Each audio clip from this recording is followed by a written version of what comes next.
We are back in studio after years of happiness away from each other. Yeah, taking turns back and forth, and now here we are again. Here we are again. It was weird as I'm recording this stuff. I forget we've done individual shows before. How weird is it going? Am I just rambling on about nonsense? And then I just find myself talking and talking. I'm like, who am I talking to? Like, there's nobody out there. I'm bored. Like, I'm boring myself. I actually like it because on those shows, like, I'm conscious of that, so I try to keep it really, really short and sweet. Usually the comments are bagging on me 24/7, and then I do that one. It felt like a heart-to-heart, and everyone was so nice. Everybody loved you. They're like, Brandon, thanks. You're the man. All the people that have said all the horrible things about you always are like, man, he's sick. He's doing this. You go, Brandon. They're like, let's go, Brandon. Yeah, that's funny. And the TikTok, I mean, I'm surprised I even showed up today because I'm TikTok famous. You're TikTok famous. 170,000 views. Do you think your life will change at all? Oh, I mean, this is the bridge to riches and fame beyond my wildest dreams. I'm going to start promoting some skinny teas in the next videos. Okay, nice. I like that. You've got so your Instagram I'm sorry, TikTok famous. TikTok famous. There's a difference. You won some money. You're good. There's really nothing left but suicide. Yes. It's going to be a very grand one. Actually, I don't want to do suicide. I think my death is going to be a lot more fabulous than that. Like how? I've always anticipated, the Argentina thing has never got away from me. Okay. I think 52 years old, I will get kidnapped and tortured and eventually killed in Argentina. Okay. Do they have is there a big community of kidnappers in Argentina? Never been. Hopefully never will. But I always thought I would die in a car accident. Ooh, that's sad. Actually, a guy just died. One of the one fighters just died today in a car accident. Really? No way. Who? Yuri Lakapakis. Okay. Yeah, I didn't hear about that. That sucks. Yeah. Well, on to somber note to start. Yeah. On to more exciting topics. How much money did you lose this week? Yeah, that was tough. What really sucked is we killed Cage Warriors, crushed it, went perfect on that, and then had some good stuff. Actually, I was planning a lot for Bare Knuckle, and then they canceled the entire event. And do we know what? It was something with the venue? Like, do we know what? I think they just... I think there was some politics involved. They haven't really said like exactly why, but there was some politics involved, and it's a real bummer. I think it's just they think it's too barbaric or whatever it is. So I put a lot of eggs in that basket. Crushed Cage Warriors, had some nice PFL stuff, so everything was set up perfectly. And then what actually killed me was to get around limits. I've been having to do the same game parlays because for some reason DraftKings lets me get way more down if I do that versus a money line. Okay. And Jake Hadley finished his fight too fast. I needed like 2 minutes. What was the I saw what happened in that, but I was actually at the gym during that time. What happened in that fight? When did it I have finish? No clue. I didn't get to I was so busy on Saturday. Everyone actually checked in with me today and they're like, "Yo, are you okay? Like, we did not see you, did not hear from you." I was so busy with my actual job.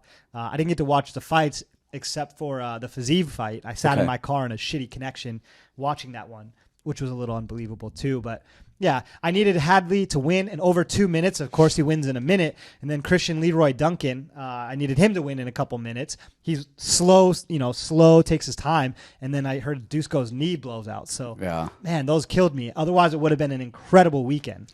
Man, I was so happy with so much of that fight card in terms of breaking it down. And the two stupid things. All right, so Fazeev, I was just wrong on that. Like, Fazeev, I was wrong on, 100% wrong. Gaethje looked really good. Gaethje was winning that first. Fazeev, I thought looked great the first round. That's what I expected. And then you said it. Just the jab of Gaethje came out of nowhere, and just he stopped trying to knock his head off and just started jabbing, touching him, and everything worked out after that. It was great for Gaethje, so I was 100% wrong on that. But that's a good, close, competitive fight, whatever. And one that grinds my gears is, and I said this on the podcast, and I said it, so a lot of times you guys on the Patreon and the Discord, I will write notes of each fight, break them down, give strengths, weaknesses, and then, because even if I don't have them on my love them and like them picks, people can kind of see like the breakdown of it. So I like doing that. On that as well, I said Peterson is the worst good guy on the planet. He's beaten really good people. He is freaking horrible. He's horrible. He's horrible. He's horrible. And then you look at Ashimov or whatever the hell that guy's name is, whatever. Yeah. And I was like, dude, there's no way this guy's going to win. And so I had Peterson down as a like him or a love him, I forget, because it's just like, and he's just, and of course we saw what happened, but like, why did I said how bad he was, and then I talk about this other guy that was just like, gosh, this guy's even worse. But I always say it all the time, don't bet on a bad fighter. Even if you have two bad fighters and you think just one of them is worse, just don't bet on. Bet on a good fighter. And I didn't take my own advice in suggesting that and talking about that. But I was 100% right on Hardy popping everybody's parlays. For what's her name? Is it Juliana Miller, Killer Miller? Yeah, and then what's her first name? Hardy's first name? Veronica. Okay, I thought it was So anyway, I said, who knows? I said Juliana Miller is going to pop everybody's parlays because she's just, I don't know, she's not that good. So I was happy about that. Happy about a lot of stuff. Sam freaking Patterson.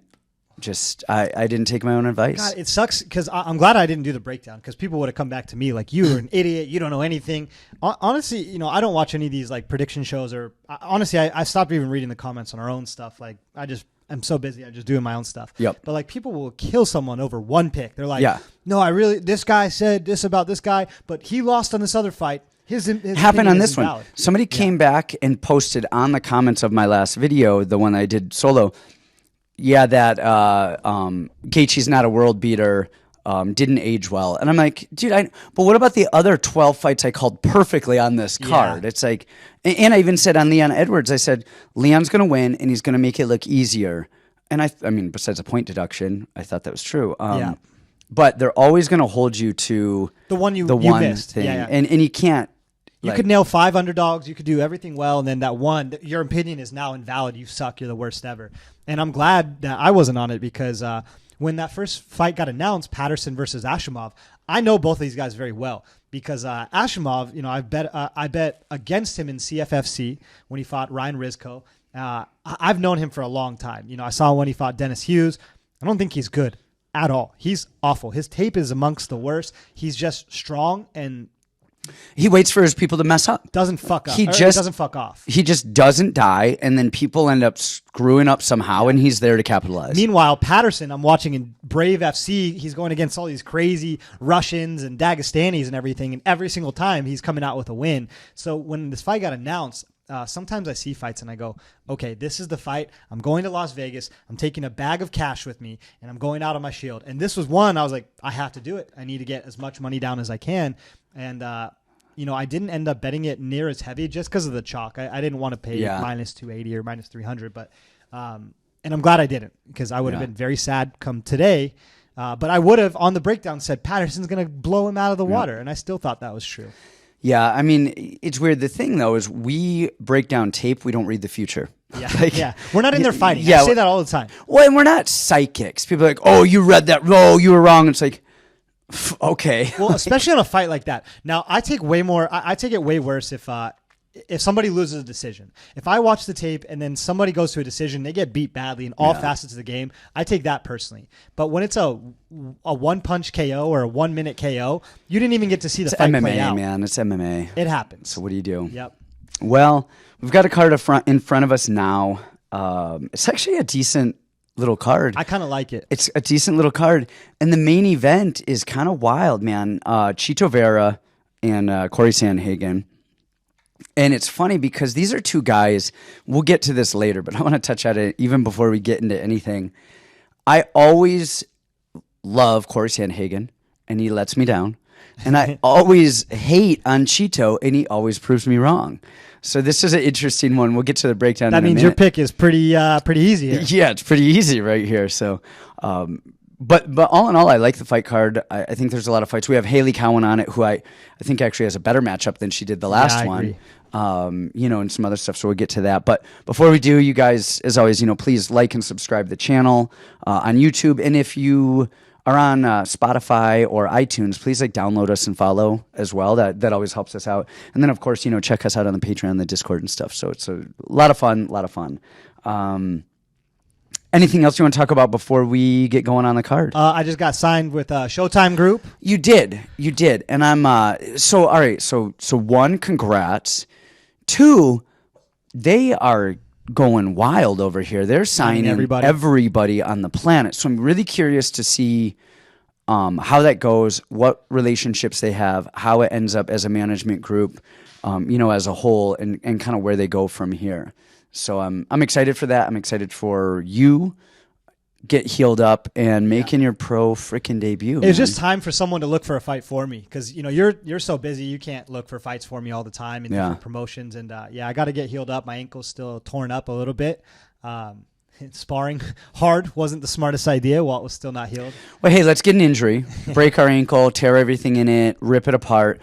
But then next week, we'll just keep training as if it's not injured. Yeah, walk around Vegas for 2 weeks on foot and then start sparring immediately. If you say it's not injured, it's not injured. There you go. It's just a state of mind. Hey, so, one last thing before I get going. I think the last time we talked was before Bruno fought Tyson Nam. Okay. Right? Yes. And that was just a beautiful freaking performance. Bruno's good. He's the good. And if you guys knew what goes into a performance like that, Bruno isn't just out of camp, yes, Bruno's just going in with team practice and that's that. During this camp, we pulled Bruno aside every single day, separate schedule, separate training, and we sequenced that Tyson Nam fight every which way you could sequence something. So by the time we had training partners, Kyle Estrada was Tyson Nam, emulated Tyson Nam for 6 weeks, got the crap beat out of his calf for it. But we sequenced and simulated that fight every which way you could simulate a fight thousands of times. And by the time the fight actually occurred, that was like a flawless victory. And that was like we were watching the video game that we had already beaten 100 times, because that played out exactly how it did in training 1,000 times prior to. So that was fantastic, man. That I made me actually had happy. a question for you because I've been out a little while. Is Lance Gibson Jr. at Fight Ready full time now? Well, they came down to run camp, so they were here. So they were here for about a month. Went back home for a couple weeks to Canada, and Julia Budd and Lance Gibson Jr. both ran camp with us at Fight Ready for the last 4 or 5 weeks. How are we feeling about him? He's got a fight coming up next week. Yeah, Lance is, the thing with Lance is he's really talented. He learns really well. He gets stuff. So I really like him as a human. I like Julia. I like Lance. These guys are really solid. But he just understands fighting or athletics or something, but he gets it. You show him something, he'll try it a little bit, he messes with it, and he's like, oh, okay, that makes sense. And it's just nothing but a pleasure to work with. He's got a tough fight on his hands, Tokov. He does have a tough fight, but Tokov's a Russian, not a neckbeard Russian. Mm-hmm. And they're more striking Russians now. Yes, and Tokov can wrestle, so don't get me wrong, and he will do stuff. But Lance wrestled growing up. I think he actually wrestled at ASU for like a year or two. I think he was on the team, but quit for some reason to chase MMA full time. Yeah, something like that. It wasn't like an All-American or anything, but he knows how to wrestle. And we are, we're taking Tokov into consideration. We know what he's going to do. He's got an overhand that he's going to throw into a shot. He likes to catch low kicks just like Fedor. He's a Fedor guy, and that was Fedor's, MO, catch the low kick, throw the overhand. Cast those punches like you always used to teach. Cast the punches, shoot in right there. But Lance is solid, Julia's solid, so they're really good. Canadians are all nice, though. That's not... I hate that. I know. I want them to be assholes sometime. I read the comments a lot, and one thing that I find is people just love. First of all, they value your opinion. You've been in the game so long. I don't know how people feel about me, but I've been in the game a decade plus too. But you've been in the game. You've coached so many people at a high level, and I think when fighters go to Fight Ready, they love to hear your opinions, or they love to bet on fighters that are coached by you or have some connection to you. So yeah. I know Lance and Julie had been in, and then I saw he was fighting on the card, and I said, okay, that's interesting. I wanted to ask about that. Yeah, they're I have high hopes for both of them. Just happy to have them. So. All right. Let's get going, man. We've got not too many fights. A lot of these last cards. And I think the last fight card had 15. And I was like, man, that's why. Sorry, you guys. We see a lot of the women's fights and stuff. And you guys see that I just skip right over them. It's not always out of pure just hatred for women's MMA. Because I actually don't hate women's MMA. And they're actually a decent thing to bet. The tape sometimes on women's MMA takes me longer. If sometimes you just see a fight and you're like, okay, it makes sense. But with women's MMA, to me, I got to watch more tape on it because there are like these physical attributes that you got to take into consideration versus just the technical side. And so if you see a woman fighting another woman and either of the women aren't overly athletic, so then you watch all of that, and then you got to go say she's fighting somebody now athletic coming up. You got to go try and find how she did with athletes and versus this and that. And it just takes more time. And so these cards, when there's like 15 fights on the card and I'm strapped for time, the ones I'm going to skip are the women's fights for time. So well, yeah, and both the dogs won, so maybe you're doing it wrong and not focusing on them, or you're doing it right. Like, yeah, exactly. Yeah. So I don't know, but I actually did again the Veronica Miller one. I watched tape on. I watched that. I gave my analysis on it. So there's that. So this one I actually have watched tape on 2 of the 3 women's fights. So anyway, all right. We've got first fight of the night. We have Tamires Vidal and Hailey Cowan. I'm going to kick this off. No, can I kick this off? Okay, kick it off. Well, because we sat in the same chair a few weeks ago. Yeah. And we had a discussion, and you told me before the podcast, I would never bet Hailey Cowan in this matchup ever in my life. Yes. You said, not good. And how right was I that she was so bad that she didn't make it to the fight? She couldn't even make the walk. She didn't make the walk, so I was correct. Okay, so I have to come in full admission. You know what's so funny is like that video on TikTok when we were joking about it got 170,000 views. And wait, joking about the Hailey Cowan thing? No. The video, the million. Oh, okay. The night I won the million. Okay, yeah. By the way, guys, the video is when I won it, and I turn around my screen, and you can see $1 million in the DraftKings account, and everyone's still like, fake. Haters are haters. They're just going to always be hate. Everyone's like, fake video, fake excitement, acting. And I'm like, how you think it looks when you win that? Yeah, like what? How you think it looks? Like confetti just comes down from the roof and like it goes crazy? Like you think I video edited that? We can't even get our mic situation right here, okay? So it's just funny. The comments are always like, yeah, but how much is taxes and fake? And, oh, well, that means he's now even. It's like, are you that miserable? You can't be fucking happy for somebody? Like, there's very few people I ever root against in my life. But, like, whenever I get a bad number on and I say it on the podcast, I'll even come out and say, guys, it sucks. I regret this. I got the worst possible number on this fight. People are like, what a fucking dumbass. He got the worst number. It's like, okay, I just admitted that. Shut up. Yeah, we're not all perfect here. Not all perfect. So, admittedly, in the last matchup, I got the worst possible number on Hailey Cowan. I put somewhere in the neighborhood of 15,000, 16,000 on Hailey Cowan. I had done that before we come in, and then you go, hey, I need to pull you aside. If you're thinking of betting Hailey Cowan, don't do it. And you're like, oh, I hope you haven't bet. I hope you're not. I'm like, I'm just sitting here like, yeah, I've already got 16,000 invested. Like, come on. And I thought the number was going to run a lot more towards Hailey because Hailey's a freak of nature athletically. She really is strong and she's athletic and everything like that. And Eileen Perez is awful. Got canceled. The line moved way against me. I was terrified. I was like, okay, this is a good chunk of money. I feel a million times better now. You should feel a lot better on this one. Yeah, I feel a million times better now. I mean, Vidal, first of all, got mopped by Perez. Yes. We saw that direct. I know MMA math isn't perfect. She got mopped by Perez. No, but she didn't have moments and it was this and that. She got beat up by Perez and then got a win by DQ. Yeah, and she finds a way to quit every single fight. Yeah. She's always complaining about low blows. She's always complaining about eye pokes, back of the head. Before we get into low blows, though, as I was watching one of her... Gosh, what was her last fight that she got the low blow? Braga? Yeah, I think it was Braga. Who's pretty good, actually. It was actually decent, the Braga one. I might have told you this. I might even said it on the podcast. I don't remember. There was I was at the hospital with a UFC fighter, and I was talking to some of the transport people from the UFC who were talking about it. And there are multiple, like it is a regular occurrence for women to be in the hospital after fights from low blows, like knees and stuff like that, because they've been cut and slashed up down there, and they have to get like major stitches and like major issues going on. So we joke about like low blows with women, but guys, we're wearing cups. Women, don't they make female cups? Why isn't that regulated? I don't know, but they should, because they're getting knees and shins and toes. What does it look like? One of those little popsicle things, like, you know what I mean? It's got the little thing in here, and then you freeze it on it. That's what it looks like for a female cup. Probably exactly like that.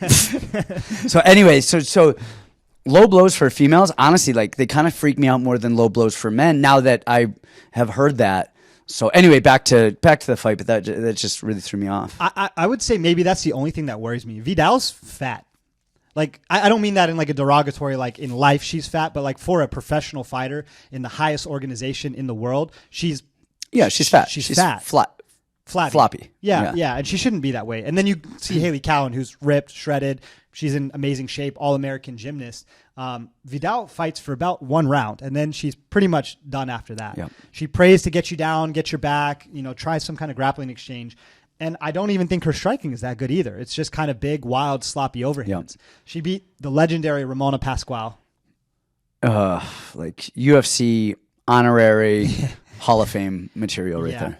And now Hailey opens as a dog. So Hailey opened as a dog with Vidal? Plus 210. No way. I got $2,000 down on Oh her my at, gosh. plus 210. All right, asshole. You should have put the 15,000 from the Perez Hailey Cowan on this. Well, I kept losing on Saturday, and I was like, okay, I'm just going to use all the funds that I make today, and I'm going to invest that all back into Hailey. And then Fiziev lost, Patterson lost, freaking Usman lost. All these people lost, and it pissed me off. I got $2,000 down on her at plus 210. I'll probably still keep playing her until she's minus 200. I think that's fine. The UFC is telling you something with this matchup. I think they were telling you something with the last matchup. You disagreed. I still think she would have won the fight. They rebook her against a worse opponent. They're telling you who they want to win. Yep. The Preacher's, the same card as Holly Holm, who we just compared her to. Yep. The Preacher's daughter, the all-American Christian girl, the blonde. So, Hailey Cowan. I don't know if there's anything that I have to say that you haven't said. I mean, Vidal swings big. Honestly, the only weird is Vidal to me is almost, and I'm not saying this is going to happen. This is like I can see her quitting and then getting a DQ win. Yeah, I could absolutely see a DQ win. The one thing that I could see is like almost like Roman Dolidze-ish, where like she jumps to a heel hook that's just so crazy and weird, like something weird. I mean, that's the only way that I could see Vidal winning this. Other than that, her takedowns aren't good enough. A lot of this is going to be Hailey Cowan pushing Vidal against the fence, grinding her out. This is a Hailey Cowan victory right here. All right, cool. Well, we beat the line moves, suckers. Okay, we've got Vinicius Salvador over Victor Altamirano in their next fight. These two are like, man, Altamirano, we've seen a lot at this point. Like we've been doing this for long enough to where we've seen Altamirano quite a bit. We're past the stage now where you're like, bet your house on it, take out a second mortgage, all the gold that you have, get it out of the safety deposit box and put it on Carlos Hernandez. And I had to go, whoa. Hey, he won. That's all that matters. He won. So you guys are rich. Thank you very much. And you want to know who else won? Was Lerone Murphy last week, who was my, go kill, slam all of your money on Lerone, who Did you actually say that? Oh my God. Well, not all of your money, but I was like, dude, Lerone wins this. I love Lerone here. And the other kid was really good. Really good. Yeah. Both of the Brazilians who lost on the last card, I think, were actually some of the better Brazilians that we've seen in a while. He beat the shit out of Delano, who I thought is UFC worthy. He was very good. But I thought Lerone, man. And then I'm watching the fight kind of on and off because I'm at the gym and we have fight team stuff going. And every time I look, Lerone is losing. And I was like, and he got hometown cooked so sweetly. Really? I thought he won the fight. See, I didn't watch the whole thing, so I was only watching bits and pieces. So Sound off in the comments if you guys think he won. Yeah, I don't know, but I was like, whoo, that was a close one. Anyway, all right, so we've got Victor Altamirano. Shit, my screen just went against Vinicius Salvador. I like Salvador's striking. It is good. He has his hands down, but he's got good volume. He's a southpaw. He throws that and it's funny. I think he hits people so much because he actually, instead of throwing his punches straight or even looping a little, they're so wide that I think it takes an extra millisecond, half a second, whatever it is to get there. And people are going to block it. And then as they're easing up, I think it hits. It's like a weird delay on his striking. I love it. I love his striking. His cardio, the dude, I need that EPO or whatever that guy is on. He goes ballistic. You see it all the time. We saw it with Leo Santos with Clay Guida.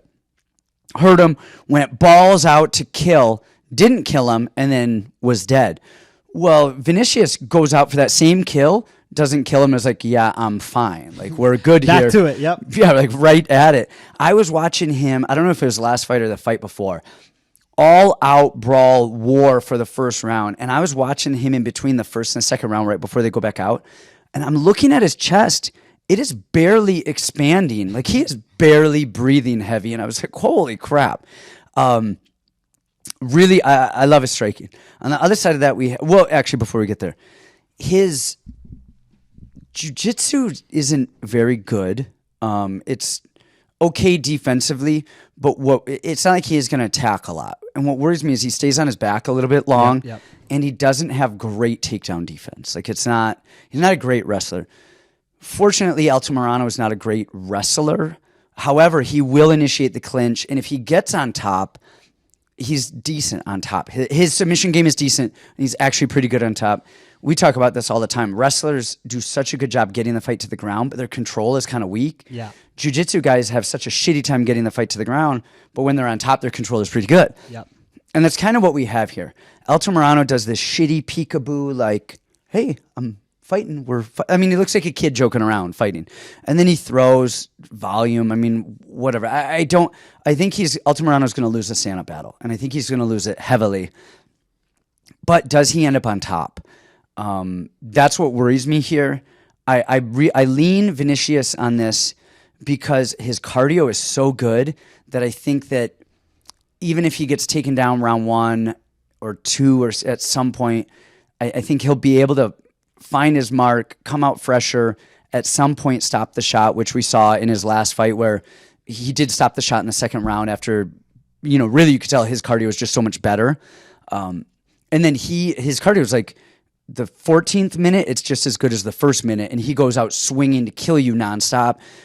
He's hittable, but he rolls punches really well, and that I think actually creates part of the reason why he lands so much, because he's not exiting out of the pocket. He's rolling these punches in the pocket, and then he's able to counter because he's a little bit closer. I lean Vinicius here. I really like him. I like his striking. I like his cardio. The wrestling worries me a little bit. And then if Altamirano does get on top and Vinicius starts to climb his way back up, does Altamirano jump on a submission or something? I don't know. I think Vinicius is good enough to like somehow not lose on the ground. So I'm leaning him here. Yeah, and I think the way that fights are scored is going to favor Vinicius as well. Just, Altamirano can get him down, but he's got to stay so active. And if Vinicius gets up and has one big moment, now he wins the round, right? Yeah. And that's what we see. Man, I've been with you. I've been so back and forth on this fight because Altamirano is not good, but he's tenacious. But he does a lot. He won't fuck off, and he does a lot. He won't fuck off, and that's my favorite way to say it. There are these fighters that don't fuck off. Eileen Perez a few weeks ago was my only worry is that she doesn't fuck off. She's not good, just like Victor Altamirano, but doesn't fuck off. And this is the best way to say it. His takedowns are not good, but he's always pressuring and always doing that. And the thing is we have a lot of tape on Vinicius, but he did take a lot of time off, and then we don't know, did he change strategy? Did he change game planning? Just like with you and Figueiredo, right? Yep. Stop going for jumping heel hooks, and let's stand and sprawl and brawl, right? One thing I want to talk about the Vinicius thing is they list him as Team Hebus. Do you know if he still is there with Amanda Ribas' family? I think so. Okay, and so here's the thing. So and take this with a grain of salt. I think Hebus did a lot of her camp at ATT. Maybe he does, maybe he doesn't cross-train or not. Hebus looked really good in her last fight. I assume some of that brains of whatever she did in her last fight is going to transfer over to the team as a whole. And that gives me a little bit of a hope. If they listed her or him as Team Hebus and she just looked like garbage, I'd be like, well, I don't know. Yeah. But she looked really good. She looked really improved. Good game planning. That says something. It doesn't say a lot, but it's a slight positive versus a slight negative considering the layoff. Yeah. I'm with you. His striking is slick. The one thing that I worry about is just like, I wish he had one more fight to just kind of see how it was and not be Shannon Ross, who was so gun shy in that fight and just so small. Actually, Shannon Ross, not that small. he's not horribly small. No, he's 5'6". Well, they list these guys. I think they list Vinicius as 5'7" or 5'8". They list him in Altamirano. He's 5'9" for sure. He's taller than whatever they list him at. Because Shannon shorter than whatever they list him at. No. Because Shannon stood right next to Cledson Rodriguez. Cledson is huge. He's 5'7", and Shannon was bigger than him. Okay. And then Vinicius was 2-3 inches taller than Shannon. Yeah. So I think Victor is probably my height, 5'6", 5'7", and then Vinicius is going to be 5'9". Yeah. Because he's tall and skinny. I just wish he had one more fight just to see how he deals with the grappling, because Altamirano does slow down a little bit. Yes. He has been known to fade just a little bit. Although a lot of times when he loses, it's him being on the bottom and him getting taken down. Because striking-wise, he does do enough to kind of stay safe. He's not good, but just not being good, it's just kind of like you're saying with Vinicius. That offbeat timing. It's just like, how do you... Maybe Vinicius is great at beating up traditional strikers. Now he gets a weird, awkward, untraditional striker. He's southpaw with all this movement, and just he's very good at avoiding getting hit, and then working his way in. And that's what I worry about. I'm going to lean Vinicius. He looks so clean in his last fight. His clean striking and the cardio. It's the cardio for me. Yeah. I've got to assume that cardio, something good will happen when you have that good of style cardio. Of fight for this. So I'm going to go Vinicius as well. Okay. Oh, man. Brandon with the save right there. I like it. Now all is well in the world. We needed some color. All is well in the world. Besides just me. It's just, it's too white in here. Mm-hmm. All right, next up we have Manuel, Torres, and Trey Ogden. This one I am very curious to hear your thoughts, because I'm very opinionated on this one. Let me hear what you got. Okay, I'll keep this one short and sweet.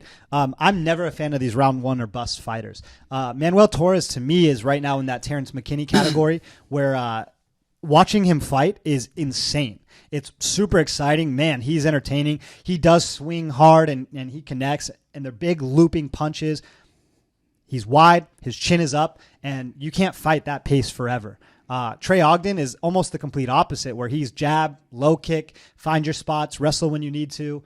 Man, I think this is a Trey Ogden victory. I think he has a lot more ways to win, grappling included, and I've just never been a big Torres believer. I think once this gets outside of the first round, he's going to be a complete different fighter, and he's going to get a vet lesson from Trey Ogden. See, interesting, because I'm going the opposite way on that, because I admittedly did not take into consideration the round one fighter, which I like. That's actually a good take on this. So take what I'm saying with a grain of salt, because I may reconsider this after putting that in a little bit more. Keep in mind, Ogden just beat Zellhuber, who I rate much higher than Torres, and they're from the same camp, same body style. Yes, no, and that's actually, initially I was like, when I saw this, I was like, it's Trey Ogden. And because I remember when we were high on Zellhuber, and then Ogden just... I think we should be. I think Zellhuber's good. I think he's phenomenal. And Ogden looked horrible against Levitt, and then came back and looked amazing. I actually watched his fight with Zellhuber. Ogden didn't look good. Zellhuber looked bad. He was gun-shy, didn't throw. He was gun-shy, and he just wouldn't commit, and all Ogden did was check hook. All he did... and Zellhuber would just throw a 1-2, and he would just like check hook off the one. He was a little square. He wasn't even... Ogden wasn't even shooting in, getting the takedown. Only one at the end of rounds. That's it. And without having James Krause in his corner to really push the cardio, to push the pace, to push the game plan, and to really keep him on track, Manuel, I think, actually throws. And so I don't think that we can take the Zellhuber fight and the Ogden fight as much as we want to, because I just thought that was a really shitty performance by Zellhuber. And now Manuel and them know something that, we don't. They're like, hey, he fought him. They know, this matchup is here. If they didn't like the matchup, they're faking an injury or something, but Zellhuber fought him and they know something. I'm not huge on Manuel. He throws, his chin is up, but he throws hard and he throws with volume. He is there to fight. And pressing the pace, I think he's going to tag Ogden up. And I've only seen him defend a little bit of some shitty takedown attempts, so we don't know. Those little Mexican wrestlers. Yeah, but he did defend the takedown attempts. He's explosive. He's athletic. The other thing, too, is that gym, he's an Entrim guy, right? Yeah. They're good grapplers. That's where Brandon Moreno comes out of.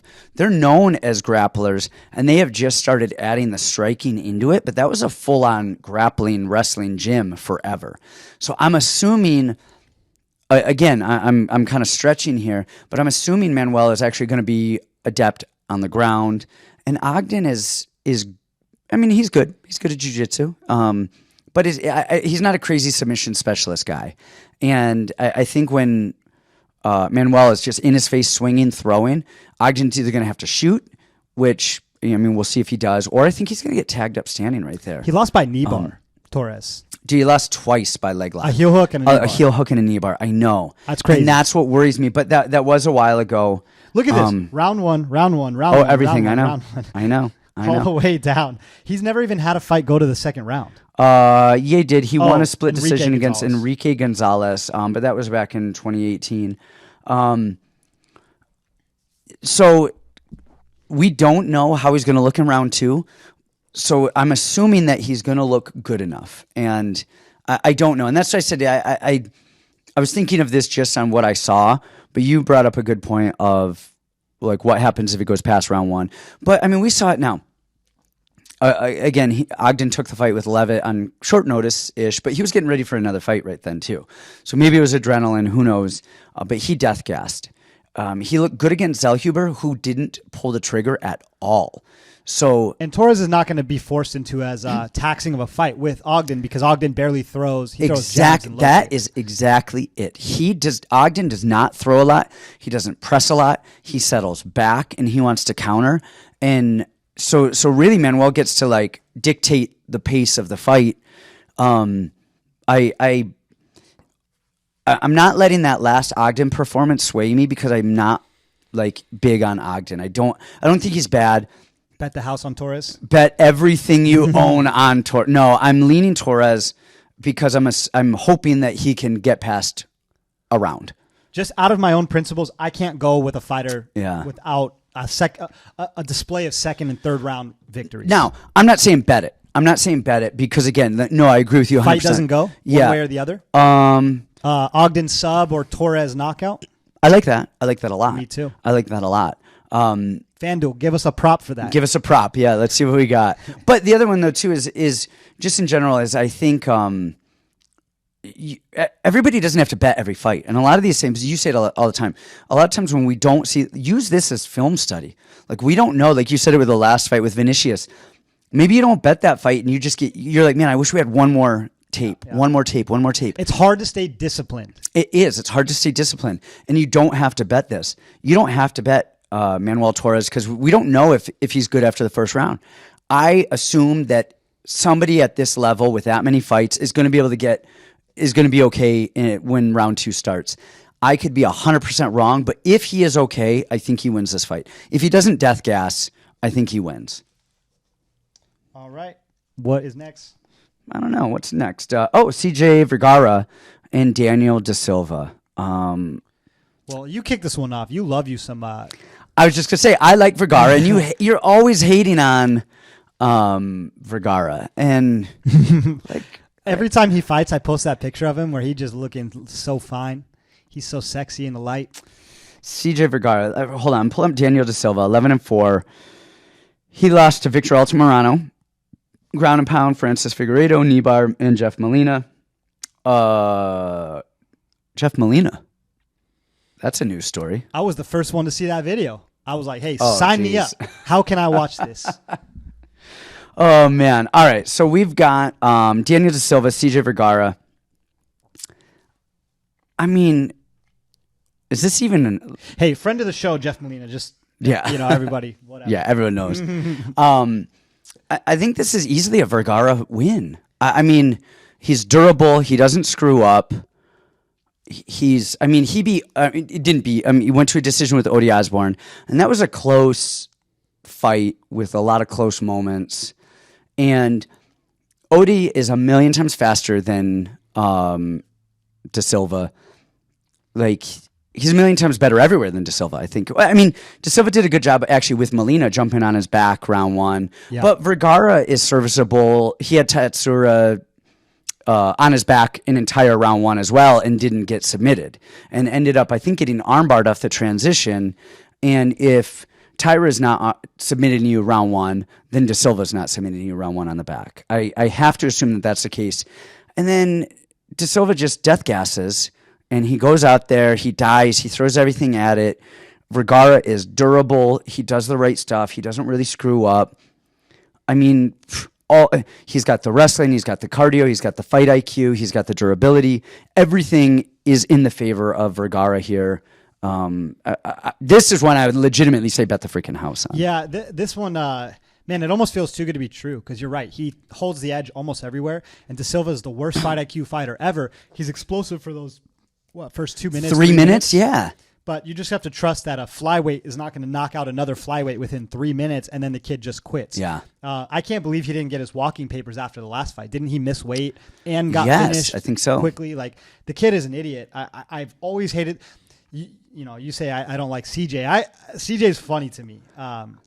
I don't rate his skills very high, but man, he is a dog. He is just sometimes like dog is way more important than skills, man. Like in this fight, will show it. Yes, I think De Silva's probably a cleaner striker and more technical and everything. And CJ is going to bully him, be in his face, body shots, and he's going to break him. The better guy doesn't always win. That's right.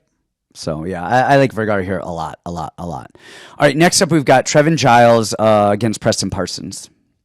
I did not tape this one.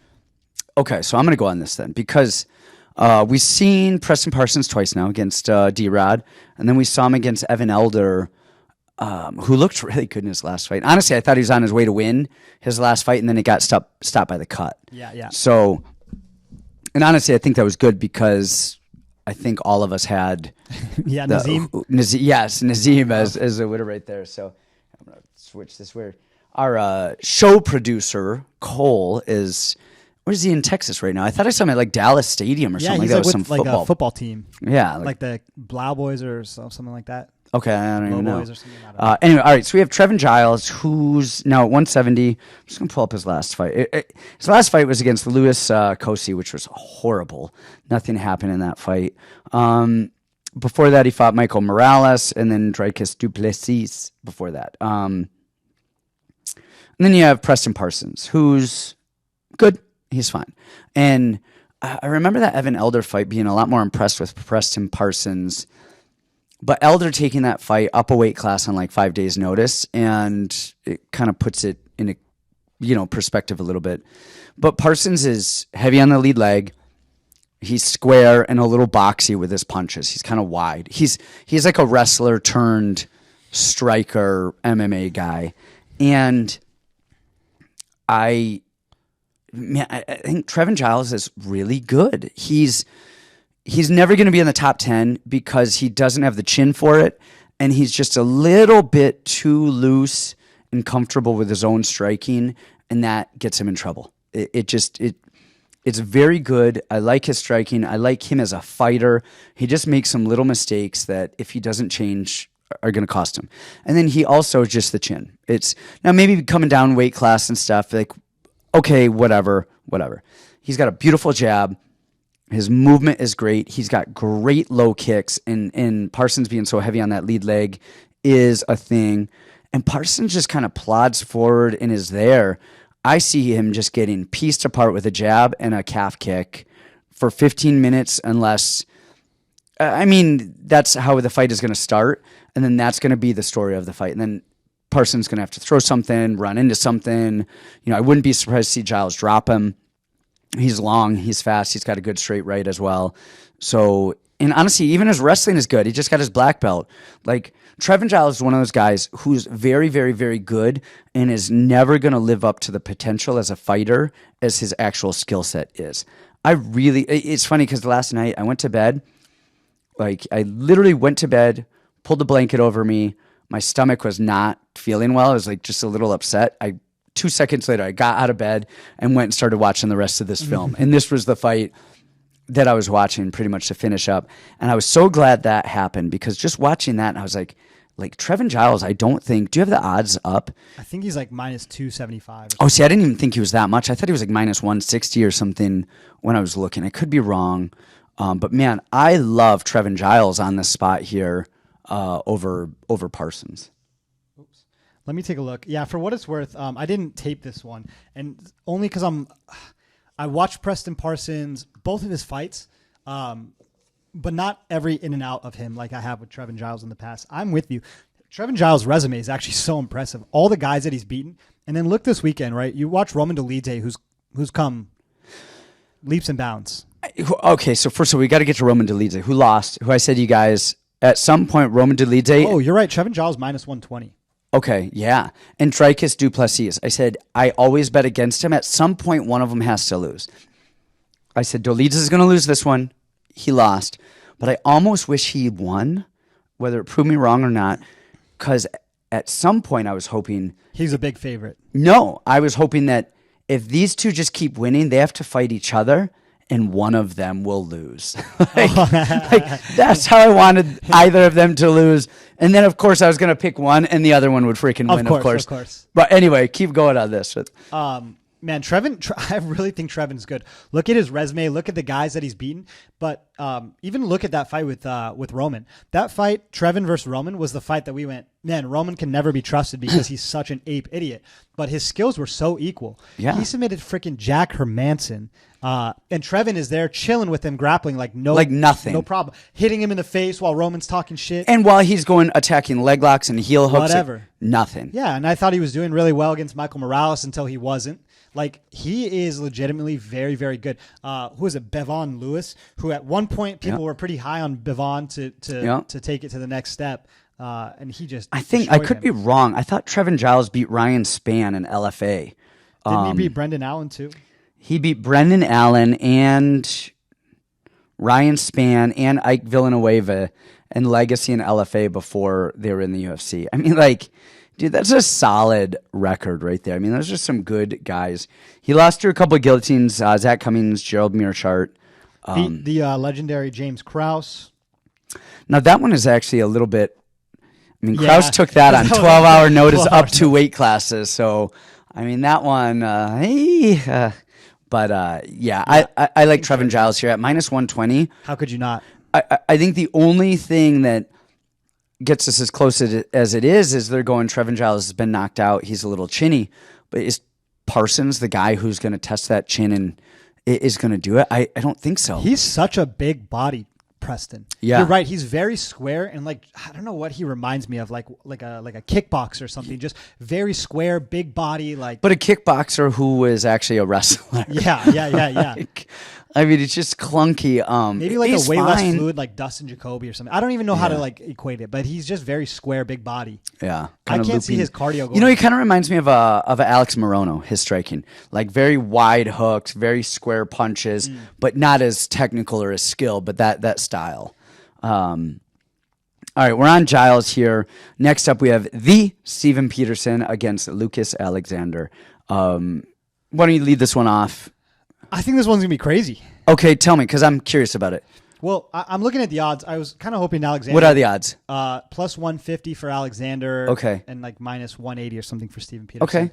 I was kind of hoping that Alexander was a bigger dog, and I was going to rip it because the way that I'm looking at this, Peterson's way better than you would expect for a guy who's got Ocho on his chest and kind of shitty tattoos. Him and Lingo, I would say the same kind of thing. Same. Oh, they train together. They're the same. Yeah. They're the same human. Just like disgusting tattoos, and they perform. I think Lingo is probably a little bit more technical, and maybe Peterson is a little bit more gritty. Fuck you. Yeah. I mean, that fight with Rosa was bananas. Right. I would love to take a shot at Lucas Alexander because I think he's very aggressive. I think he's very fast. He's pretty dynamic. And in a stand-up war, I think that's maybe all it's going to take. Now, I think the grappling edge probably would go to Steven Peterson, and that could be the difference there. But a guy who's as explosive as that, who's training with Jacare and Phil Rowe and all those kind of guys, I would like at plus money to take the shot on kind of the quicker, faster, more dynamic, slick striker in Lucas Alexander over Steven Peterson. Man, I'm torn on this one as well. It's very close. And it really comes down to, like, Alexander's going to win the stand-up battle. His stand-up is clean. It really is clean. Yeah. My issue with his stand-up is he doesn't always engage it. Like, he'll settle back. A little timid, yeah. He settles back. And if somebody's willing to strike with you tit for tat, that's fine. But Peterson is going to grind you and smash you against the fence. And then it comes down to how good is Alexander's takedown defense versus and cardio, where we know Peterson is going to thrive with cardio. Yep. Peterson's wrestling's not amazing, but he's going to grind and he's going to smash and he's Jack of going all to be in your trades. face. Yes. And as you say it, he just won't fuck off. He gets beat up a lot. He has these little short arms. He throws 500 spinning back fists a fight. And, man, I lean Peterson only because I think the wrestling. I think that wrestling worries me. Being over there at that Fusion XL, I don't necessarily like the coaching. I wish the coaching's not great, but you got a lot of talented guys in one room. Exactly. And so, but the issue with that is when you have a lot of talented guys in one room, they are all doing whatever they want to do, and there's nobody to say, don't do dumb shit. Yeah. And nobody to say, hey, like, oh, you want to roll jiu-jitsu all day long? That's fun. Or you want to spar all day long? That's fun. Oh, you don't want to cage wrestle? Well, that's what you need to be doing. Yeah. Actually, Eric Albarracin, captain, he with Corrales was, his last fight, he fought the Dagestani neckbeard. After sparring or after whatever it was, I forget, he's over there hitting the bag, and captain goes up to him. He's like, what the fuck are you hitting a bag for? And he's like, huh? And he's like, you could do that all day. You could punch in your sleep. You need to be on the wall cage wrestling when you're done doing your work. That's what you need. And, Krause is like, fuck, dude, he called me out like a bitch. He's like, but he was right. Like, you could do that all day. We know it with Vanessa Demopoulos. She trained with us for a while. She would love to just, like, that's a girl who's very talented, but if you let her and a bunch of like-minded people get together, they're going to spar and they're going to roll jiu-jitsu all day long. Yeah, there's going to go heel hooks and leg locks all day. That's it. They're going to have a blast, a bunch of great people, but nobody's telling them not to jump for a heel hook and to stay and do the cage wrestling and do the stuff right. And because of that, I got to think that Saif Saud is going to be yelling at these guys, yelling at Peterson. And I could be 100% wrong, because this is a close fight. I mean, this is, you know what I mean? So I think Peterson and his wrestling and his grit is going to get the job done. And he's durable. Look at the only guys he's losing to are decision losses to Caceres, to Erosa. And that was a good fight. I mean, he hurt Erosa quite a bit too. Crazy fight. I lean Peterson on this one. I want to change my pick, but I'm just going to stick to it just to be a value hunter. Yeah, and I like him. I like Alexander striking. Gosh, it's really, really clean. I just wish he had a little bit better takedown defense and was just a little bit more offensive in your face with his striking to create the stuff. So, agreed. All right, next up we have Daniel Pineda and Tucker Lutz. Man, Pineda's 37. Yeah. He hasn't, I mean, what does he have? One win and like five. I mean, dude, what the hell? He's got 2 no contests in PFL because I think he popped for steroids. Yeah. He lost to Cub. He had a no contest with Feely. Where he was getting his ass beat. I was thinking about this as I was watching that fight. Think of all of the fights that are stopped due to accidental head cut, or headbutt, accidental eye poke, accidental nut shot, accidental whatever. Have we ever seen somebody take the no contest or the win who wasn't winning? No.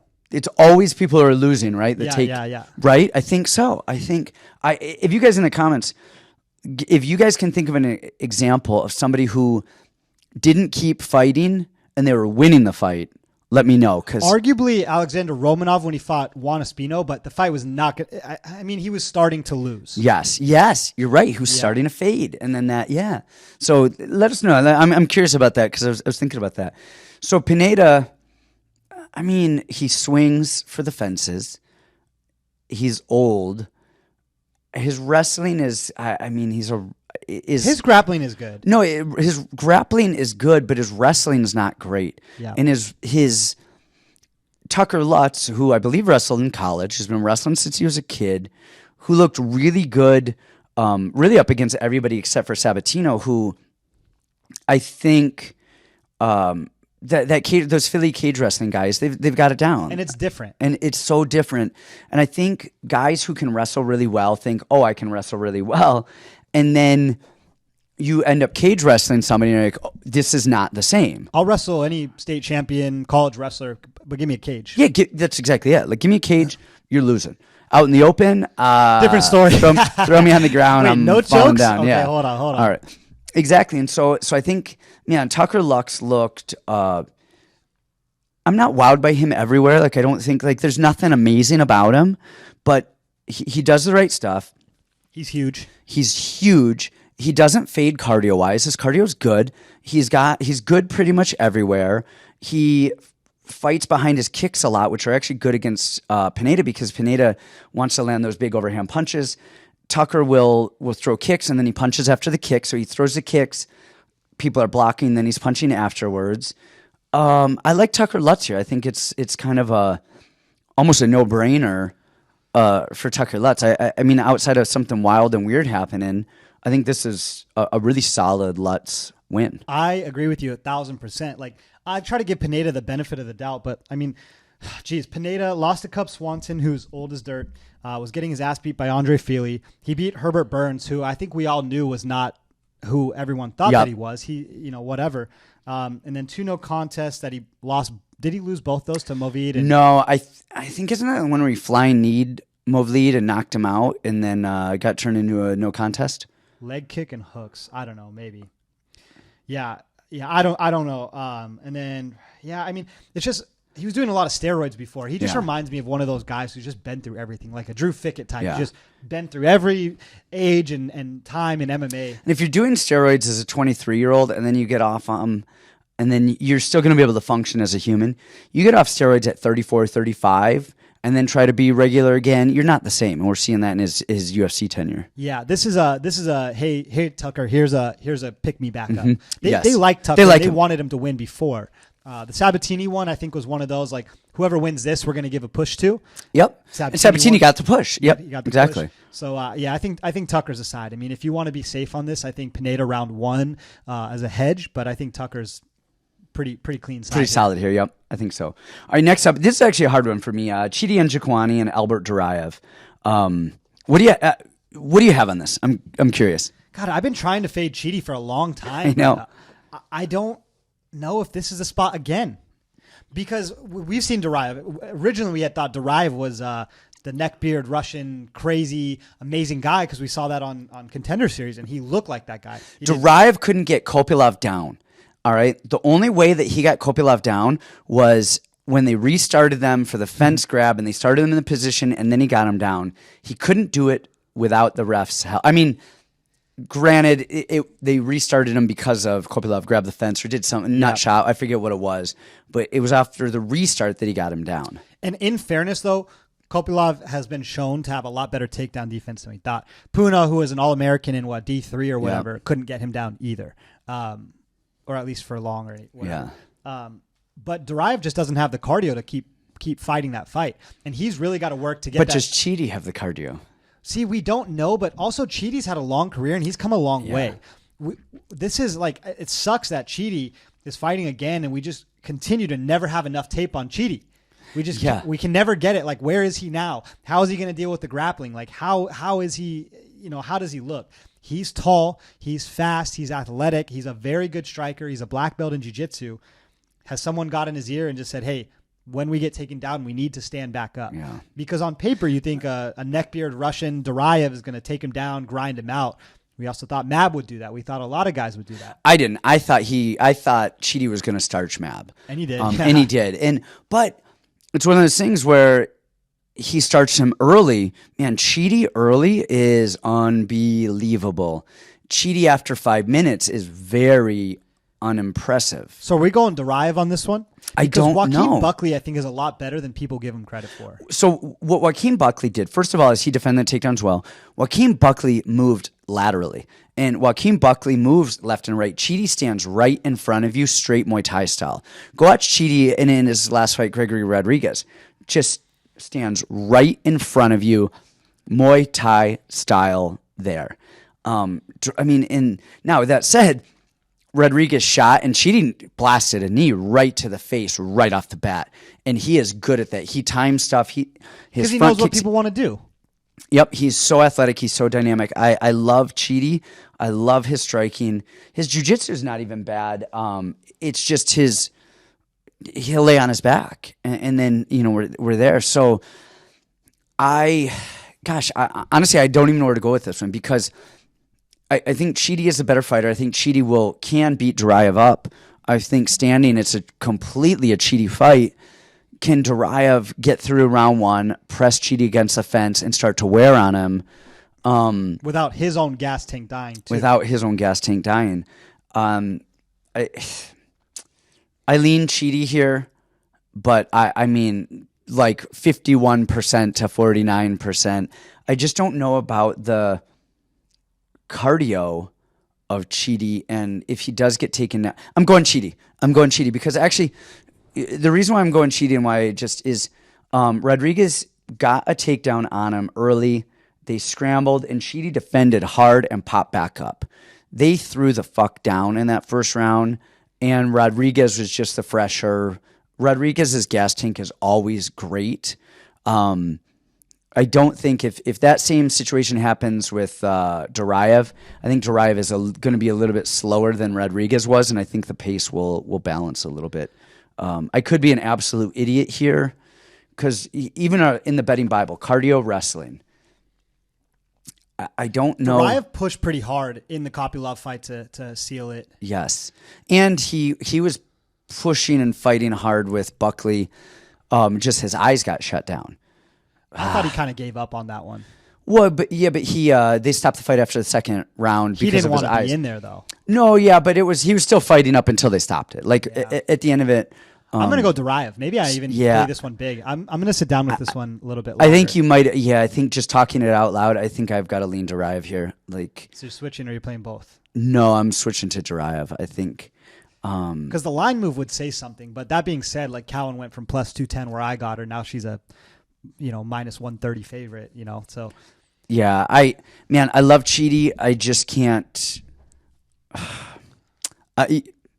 I don't know. I don't know where I'm going with this. I think I lean.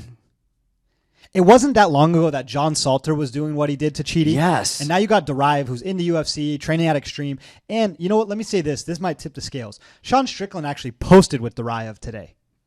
Well, that says everything. He's not posting losers. He posts winners. And if you're training with Strickland, you're getting there in the trenches and going. If it's going to be, it's either Chidi round one hedge, yeah, or Duraev anything afterwards. So sub, yeah, I'm okay with a Duraev win here on a lean. Yeah, I'll lean Duraev on this one. Honestly, stylistically, this is the matchup that like I keep losing on over and over is the short wrestler versus the really tall, long striker because the tall, long strikers are finally learning how to defend takedowns, and then they're winning rounds on that. Honestly, even with Chidi's takedown defense, jiu-jitsu, laying on the bottom, everything that Chidi does, if you had the cardio to push, I would go Chidi. Or even if he didn't have the cardio, but he would get back up, I would go Chidi. But it's the staying on his back and the cardio, the combination of those two things worry me. And I'd say you've got to be smart and say Duraev. Yeah. Okay, I'm gonna stick with I'm switching teams over here to Duraev. Alrighty. So all right, we've got Alex Perez and Manel Kape. Man, Kape has looked good lately. The guy's got honestly all the skills in the world. I think he's like the one guy who's a dark horse for the title. And you can't say that. Ooh. He's Portuguese. It doesn't count. Dude. He's the dark horse. Come on, man. I can't even be seen on. All right, we have to stop the show, you guys. I'm out. I'm not being seen with this guy here. You just got whoever me canceled. Said I would never bet on Brandon. He's so racist. I'm like, racist? Come on. Oh man. All right, Perez, he lost to Pantoja. I mean, there's no harm in that. But man, Pantoja went at him, took him down, choked him out. Was like, that's a wrap. Figueiredo, he got guillotined. Beat Formiga before that with the leg kicks. Beat guy who has trained with us quite a bit, Jordan Espinoza, beat Mark De La Rosa, lost to Joe B. And then you have Manel Kape on the other side. I'm just going to pull up his record just to say it. He's 18-6. He beat David Dvorak in his last fight, beat Zalgas, beat Odi Osborne. And honestly, I thought his fights with Nicolau was close, and then he, close fight with Pantoja too. I thought he should have won that fight. Yeah, me too. I've got to go Kape here. Perez is good. He's fine. He's tough. He does a lot of things well. The thing that Perez does, though, that I think is going to get him into a lot of trouble is he ducks his head. He ducks his head to shoot a lot. Of course, you're ducking your head when you shoot. But he ducks his head when he throws. And Kape loves a front kick and he loves a knee. And the only way that I think Perez can win is if he gets takedowns early and often and can keep Kape in his guard, where Manel has sat a little bit. I think it was in the Dvorak fight that we saw him just lay in his guard a little bit. And then he reversed it. Yep. With the Kimura. Yep. And with that. So I like Kape. He reversed it with a Kimura. Great. That's not something that happens 1 out of 10 times. You can't count on that. You can't count on that. So hopefully if he does get taken down, he goes to the cage and scrambles back up and doesn't rely on his jiu-jitsu for too much. Outside of that, I think Kape has so many ways to win. I think he's so good. Is he American Top Team these days? No, he's at Extreme Couture. Is he at Extreme? Gosh, everyone's at Extreme. Gosh, this guy's between Extreme and American Top Team. I don't know if there are any fighters who don't. I think I train at American Top Team at this point. We're going there right now, actually. We're going there after this. So I like Kape here. I think Perez is good. I got to go Kape on this. Yeah, I want to too. And, I've been seeing much ado about Kape's volume in his rounds, but Kape is such an educated striker. Listen to Daniel Cormier talk about Manel. He said he's one of the most talented dudes who's ever come to the gym. A little lazy, this or that, but man, the guy is talented. He's massive. I mean, I stood next to him, hung out with him. Really? Got to be 165, 170 pounds. I mean, he's massive. How he makes weight sometimes besides me. To me, it just looked like Perez hasn't really wanted to be in there for a while. Yeah. And not to say anything, he's fighting at the highest level. And I've trained with Pantoja a lot. Pantoja submitted me before. But, he's getting face cranked. And that's a title contender fight. A lot of guys are going to fight through a face crank and hang in there, break my neck, like whatever. It is what it is. And he's tapping to that. It sucks, whatever, I get it. And then the fight before that, Figueiredo hit the guillotine on him. And I know Figueiredo is insanely strong. I get it. But he didn't even do anything to defend it. He's not grabbing hands. He's not rolling his ear. Just, I don't know if it's lack of technique or just lack of fight. Now you're going against Manel Kape, who's a southpaw. So that's going to take out the calf kick that he loves to throw. And it's going to give that knee even a more direct line, that back knee. Yep. As Perez lowers his head, that back knee is going to be the danger zone. And that left hand by Manel right down the middle that he loves to throw. Yep, front kicks. Honestly, Manel has incredible hips when he wants to. And once he kind of gets you, because one thing that Alex Perez does is he shells up a lot. Once Manel can get you shelled up and get you kind of in the matrix as he's pushing, pulling, finding his entries, he opens up. That's when he'll open up, when he's got you pushed in the corner. Man, not a lot of Alex fights are making it out of the first, second round. Man, it's hard for me not to see Manel just beating him on all fronts here. Yeah, I think so. Andrea KGB Lee versus Maycee Barber. Give me your thoughts. Lee's 34. Maycee's 24. She's coming into her own. She's getting a lot better. I think she lacks a lot of wrestling. Her actual wrestling offense is just so... Who, Maycee or KGB? Maycee. Yes.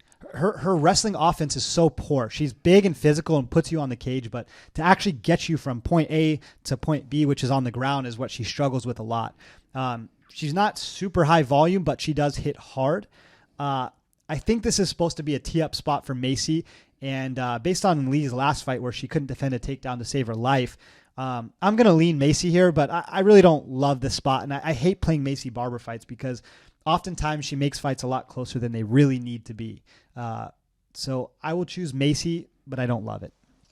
I don't hate the decision, but I understand it. Because there's just a lot to be desired with her because there's just she's physical. She does a great job closing the distance. She does a great job controlling the cage, elbows and knees on the cage, physicality on the cage. Her actual takedowns on the cage leave a lot to be desired. Defensive wrestling is solid, like so much, but offensive wrestling is not great. And KGB throws a lot of volume. She yells, ah, ah, ah, ah, ah, ah, ah. I mean, just nonstop yelling and key-opping and, going. Really, all I care about in this fight is, are we going to see the Tony Kelly in her corner? So, I hope so. That's what I'm hoping for. But, good old Tony Kelly. I think, Andrea Lee, I always kind of like underestimate her skills and her abilities, but man, she is just tough. She is tough, and that's one of the things that I think toughness with women goes further than toughness in men, because I think they're, if you're just tough and physical as a woman, that does so much more than if you're tough and physical as a man, because most of the men are physical, and most of them, you kind of know what you're getting there. Andrea's volume is great. She's mean. Her jiu-jitsu is not bad. Like, what did she throw Antonina in a triangle? Was that her from the bottom? Yeah. I mean, I can't see that happening to Maycee. What I think is going to happen is I think the physicality of Maycee is going to be pushing her up against the fence. And I like Andrea's volume. I like her toughness. Her jiu-jitsu is getting better, but she lacks the boxing. She her technical boxing, I think, is where she's going to lose it. And I think in the clinch, Maycee throws these really good elbows, and she's physical. I think it's going to be the physicality pushing against the fence. Probably a 3-round decision because Andrea had a little quit in her last time. She did. She was trying to get out. Yep, she was trying. I lean Maycee, but I'm not gonna tell you to empty the bank accounts with it. It's not a Carlos Hernandez Altamirano here, all right? So, we are almost done. We've got Nate Landwehr and Austin Lingo. Landwehr is that guy who he beat Darren Elkins at his own game a couple years ago before Darren Elkins, kind of fell off. The pressure, the cardio, the crazy, the wild. And he just gets better and better and better and better through the fight because of that cardio. Except we saw him, who was it? It's 2 losses are to flying knees. Are to knees from a clinch and then flying knees from Juliana Rosa and Herbert Burns. Outside of those, man, he beat Darren Elkins, who was always tough. And that was 3 years ago where Elkins was a little bit more of who he was. Beat Ludovic Klein. Beat David Onama. These are all solidly decent people. And then Austin Lingo, man. All right, so here's a secret, guys. And I'm only telling you this, Brandon. Okay. You can't tell anyone. Whisper it. You cannot tell anyone. Before the mandate that we could not bet coaches. Okay. All right. So I have a thing where I do not bet fighters. Like, I don't bet fighters. I don't talk fighters. I don't anything. Luis Saldana fought Austin Lingo, and I was like, Luis is going to murder this guy, and I bet on Luis. It's one of probably the 2 times I've bet on my fighters ever. That was one of them. And for round 1, Luis was in the Matrix. Just looking great. But Luis just freaking death gasses, and he death gassed. Austin Lingo's 9-1. He beat a death gas Luis Saldana. He beat number 2 on the GOAT all-time list of Jacob Kilburn. Yes. Who Jacob Kilburn, if you guys don't know, is probably the best UFC fighter who's ever competed, and just didn't. They forced him out of competition. They forced him out. He was going to take out the roster. They just didn't push him. They forced him out. He's that guy. He is him. So he somehow beat Jacob Kilburn by decision, which oddly enough, my dead rabbit beat Jacob Kilburn by decision as well. Did Chapo die? Chapo died. Dude. Oh my God. Hold on, guys. We have to take a real moment here. Chapo died? Dude. So a couple of weeks ago, all right. So first of all, Chapo has been sleeping outside. We've been putting his crate outside. Just it's nice outside, whatever. And in his old age, he's just kind of stinky. So we've been putting his crate outside. But he's been escaping. So whatever. He's been doing this his whole life. He's been outside. Like, for you guys, my rabbit, El Chapo, he's a Holland Lop. We let him outside during the day. He runs around, hops around, eats grass, scratches on the door at night. We let him in. That's that. Every once in a while, he'll just stay out all night, and we have a shed that you can it's like a metal grate door that he can just get in and come out and whatever. Nothing's ever happened. We have a pool. Nothing has ever happened. We've had him for 8 years now. All right. Just dude lives a happy life. I remember when you got him. Yep. Right. So the other day, Kindle opens the blinds and just gasps. And I knew exactly what that meant.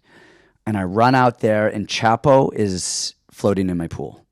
And I was like, fuck, man. Then that cut deep, man. Chapo is my guy. Oh. Open the door. He runs in. He jumps on my lap every night, and I just pet him. And dude just hangs out. This is my guy. So I get him out of the pool, and there's like kind of like a little bit of blood. Like his eye looked punctured. And earlier that, and Chapo's old. He's 8 years old, which is like 150 in rabbit years. Like it's old. Yeah. So earlier that day, the boys were playing basketball, and the basketball hit Chapo on the head, and he actually like kind of knocked him over, and he laid there for kind of like a few seconds before he got up.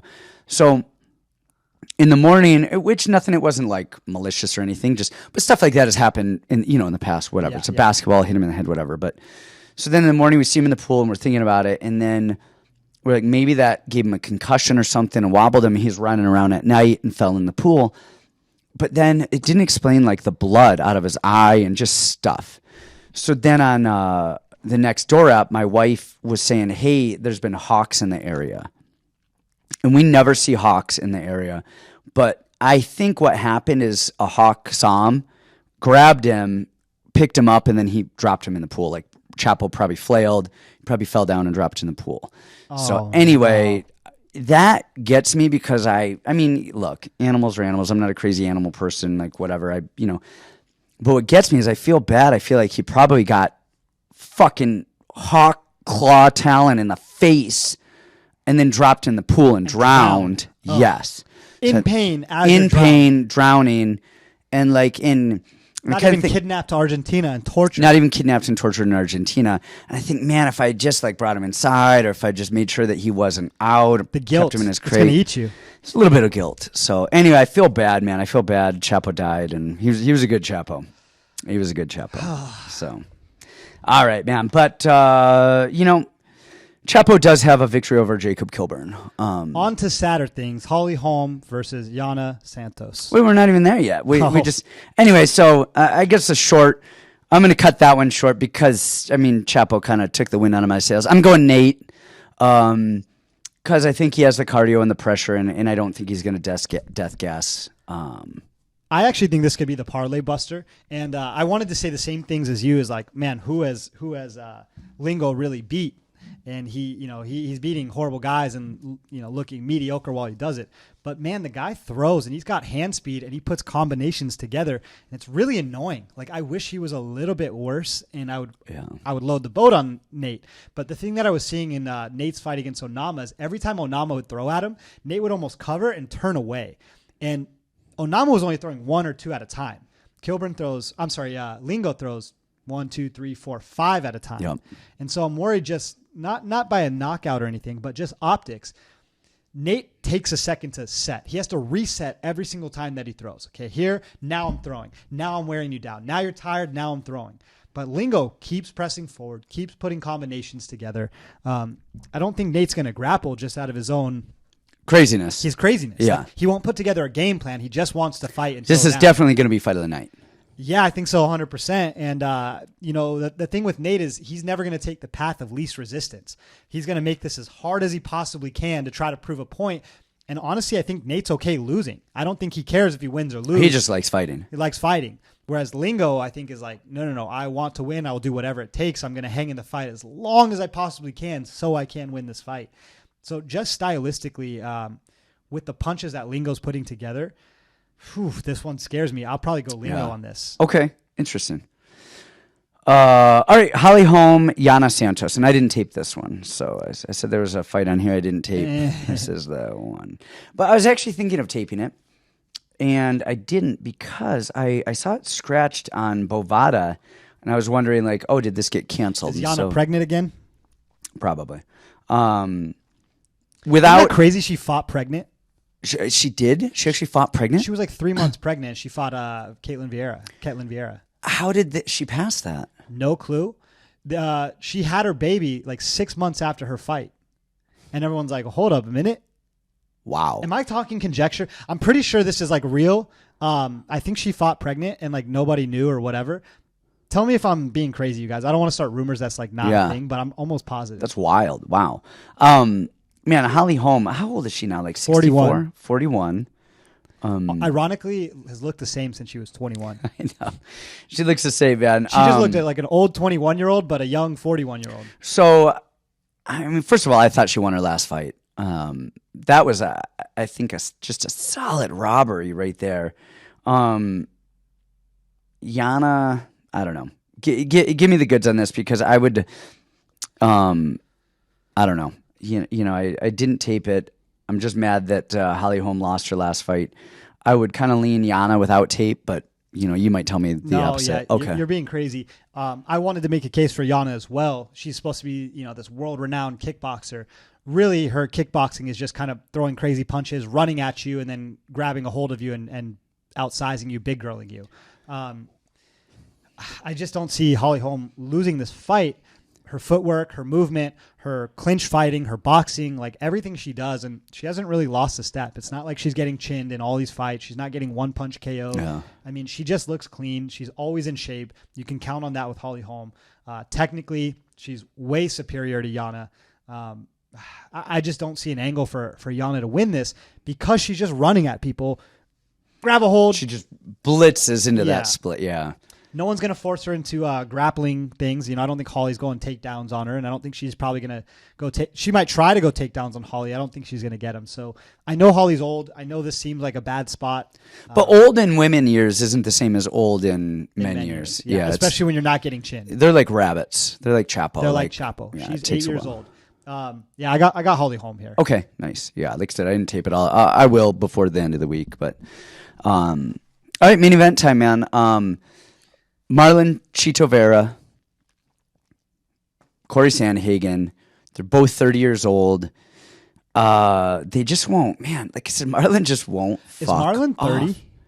I think he's 29 or 30. I think he's no 30. way, dude. He got in the UFC at like 20 years old or something like that. He's been in forever. You don't realize that, like 35. Yep. And Cory Sandhagen, man, I always thought that he would do. I thought he would always do it. I thought he'd be fighting for titles. I thought he'd have that belt or something. And he comes short. He comes up short. Came up short against TJ in a fight that he gave away by doing 500 spinning attacks. All he had to do was one less spin, and he probably would have won that freaking fight. Yep. The Peter Yan fight, he looked good, but Yan is Yan. I mean, that's just like, man. And Peter Yan is another one who is so good in his losing fights.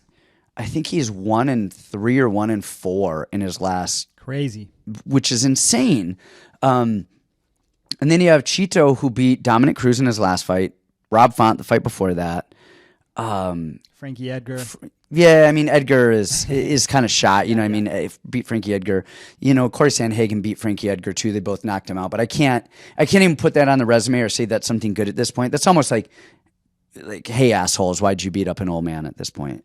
But, I mean, gosh, Chito is, first of all, his wrestling has gotten so much better. His defensive wrestling, we saw that against Dom. I don't think, Dom had a really hard time trying to out-wrestle him. I think Dom thought that he was going to be able to do what Dom does, mix in the striking, move laterally, in and out, yo-yo, boom, hit a takedown, get you off balance, and then keep you guessing. And Chito was like, nah, I'm good. I'm just going to be up. Like, we're good here. But I think Dom was winning that fight until he lost. I think that was an entire Dom, like in and out, touching, moving, going. And then he just doesn't have the chin and just got that. Dom that 3 kick. years ago wins that fight easy. Yeah. Rob Font, again, man, Rob Font was, just doing great. And then Chito just comes and comes and comes and comes on. And then just those it's elbows. Like a yeah. Just, Chito Bukkake, fucking, but and Cory constantly lets me down. He constantly underperforms. He constantly doesn't do what I expect him to do. but it's not. I mean, his striking is great. I mean, he seems like he has a smart mind to it. He's got it figured out. He's got a good camp. He does all of the right stuff, but Peter Yan hit him with a spinning back fist, and that changed that fight. And I thought he won that fight.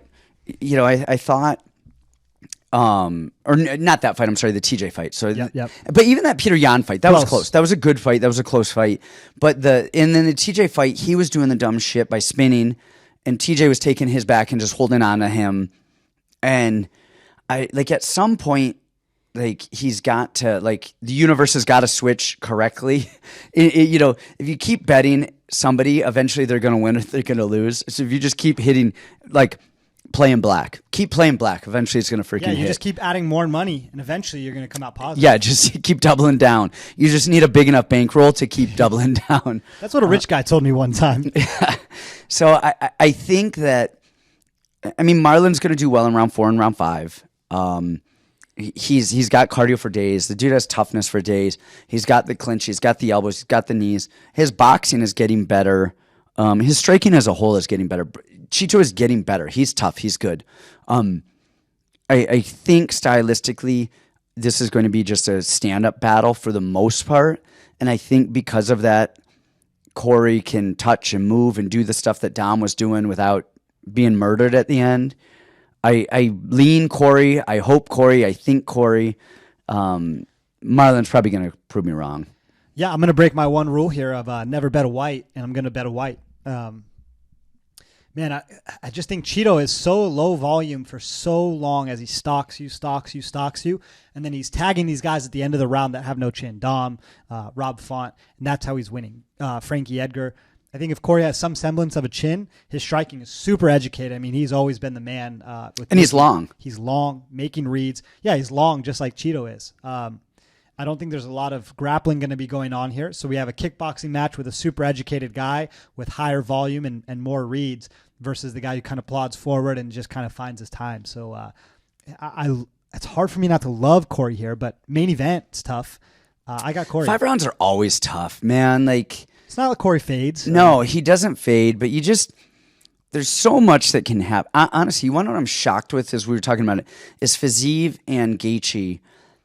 That Gaethje made the adjustment that he made in a 3-round fight, not in a 5-round fight. Was incredible. It was just the jab and keeping range and not trying to go all in, and that made the difference. Whitman told him that. Did you remember in between the rounds, Whitman said, stop trying to load up and kill him. He goes, just touch him, And that was the difference, man. And that was such a good transition. And usually you see things like that happen in the 3rd, the 4th, the 5th round, not midway through the 2nd or whatever it was where the tides change. But 5-round fights are always hard. Just on a betting side, I would just say,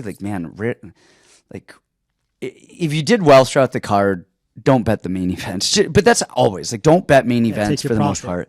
They're just so hard to gauge. Everything is so competitive, and 5 rounds is wild. So I like Cory here. I think I like Cory. Chito will always prove me wrong, though. Chito gonna Chito. Chito gonna Chito. So that's it. That's it, man. I'm gonna go memorialize El Chapo some more. And so sad. Yeah, that was a sad one. I'm gonna go look at pictures of him and just. You're going to have a new rabbit within a week. Nah, man. No pets. The second he was out, Kendall was like, oh, my gosh, I don't have to clean a rabbit cage anymore. Nobody was sad. Lennox wasn't sad. Enzo wasn't. Enzo got annoyed with me because I asked him for a shoebox to put him in. He was like, dude, but I kind of need my shoebox. And I was like, dude, go get me a shoebox. So he brings me one. I'm like, bring me the biggest shoebox. So he brings it. And he's like, you sure you need this one? Because I really like this shoebox. Do you care if I get a different one? And I'm like, dude, this is your rabbit you've had for 8 years. He did not care. Did not care. Lennox was sad for 4 minutes until he started texting his friends that his rabbit died, and then they were all talking about it. So I was sad. Kendall came up to me and was like, are you okay? And I was like, just give me a minute. Just give me a minute. Oh, that was sad, man. Oh, when I set him down at the bottom of that dumpster in the alley, that killed me. To Chapo, guys. A little out for the homies. See you next time. Thanks, guys.